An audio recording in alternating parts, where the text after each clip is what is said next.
नमस्कार। आइए आज हम जानें प्रतीक की संरचना और उसके अंतर्निहित भाव को। आनंद मार्ग का प्रतीक एक सिद्ध तांत्रिक यंत्र है जिसकी संकल्पना आनंद मार्ग के प्रवर्तक व महाकौल श्री श्री आनंद मूर्ति जी ने किया है। इसके माध्यम से उन्होंने सर्वोच्च मानवीय आदर्श को मानव जीवन के सामंजस्यपूर्ण अवस्था का ज्यामितीय निरूपण किया है। यह ज्ञान, कर्म और भक्ति के त्रिकोणीय प्रवाह में मानव जीवन की अंतर्मुखी धारा के औचित्यपूर्ण महत्व को दर्शाता है, जो दो समबाहु त्रिभुज के विपरीत दिशा में परस्पर मिलन उदयमान सूर्य और स्वस्तिक के माध्यम से दिखाया गया है। तो आइए समझते हैं प्रतीक की संरचना और उसके अंतर्निहित भाव को। प्रतीक में प्रयुक्त दोनों त्रिभुज समबाहु हैं, जिनमें प्रत्येक की 3 भुजाएं प्रकृति के सत्व, रज और तमः गुणों का द्योतक है। अधोगामी त्रिभुज ज्ञान का द्योतक है, अर्थात मन का अंतर्मुखी विकास।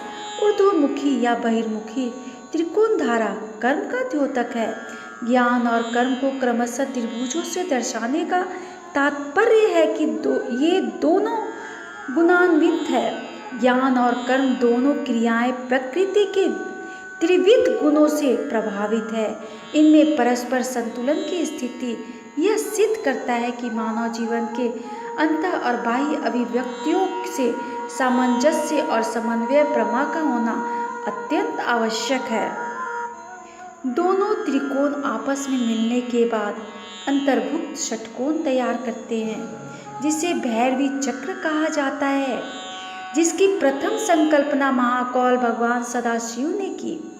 भैरवी चक्र मानव मन को मानसाध्यात्मिक विकास का आधार और प्रेरक शक्ति स्रोत है, जिससे मन में भक्ति भावना का उदय होता है, जो वैधि भक्ति, ज्ञान मिश्रा भक्ति, कर्म मिश्रा भक्ति से ऊपर उठकर रागानुगा भक्ति और अंततः रागात्मिका केवला भक्ति में पूर्णता को प्राप्त करता है।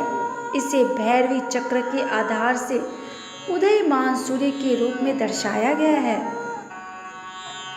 भक्ति परम पुरुष के प्रति आत्मीय आकर्षण व पूर्ण आत्म निवेदन समर्पण का द्योतक है। भक्ति का शुद्ध स्वरूप त्रिविध गुणों के परे की अवस्था है, जिसमें ज्ञान और कर्म की परिणति व पूर्णाहुति होती है। यह गणितीय समीकरण बिल्कुल सत्य है।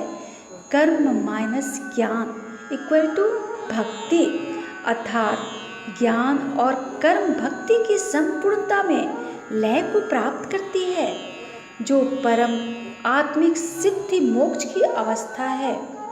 इसे उदयमान सूर्य के बीच स्वस्तिक के रूप में दिखाया गया है।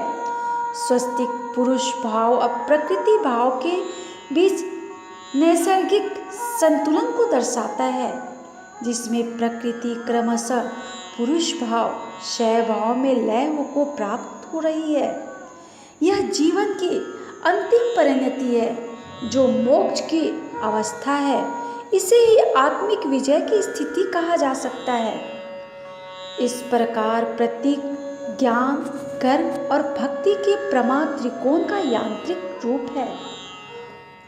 इस प्रकार हम देखते हैं कि प्रतीक अपने आप में मानव जीवन की संपूर्ण बहिर्मुखी प्रवृत्तियों तथा अंतर्मुखी निवृत्ति मूलक संश्लेषणात्मक अभिव्यक्ति के बीच समन्वय की मोक्षाभिमुखी धारा का द्योतक है, जिसकी पराकाष्ठा मोक्ष की अवस्था को प्राप्त करने में होती है। यह व्यष्टिगत तथा समष्टिगत जीवन की प्रत्येक अवस्थाओं में परियुज्य है, जो मानव जीवन की समग्र अभिव्यक्तियों में नैसर्गिक अनुशासन बोध को स्थापित करता है। आनंद मार्ग चर्याचर्य खंड 2 में प्रतीक की मर्यादा को प्रत्येक स्थिति में अक्षुण्ण रखने की बात कही गई है।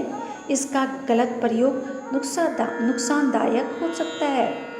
लॉकेट के रूप में प्रतीक को स्मरण टीका कहा जाता है, जिससे धागे या चैन में लगाकर अनाहत चक्र को स्पर्श करते हुए पहना जाता है। स्मरण टीका धारण करने का अर्थ है कि वह व्यक्ति प्रतीक के आदर्श में विश्वास करता है और उसके अनुसार अपनी जीवनचर्या को जीने की कोशिश कर रहा है।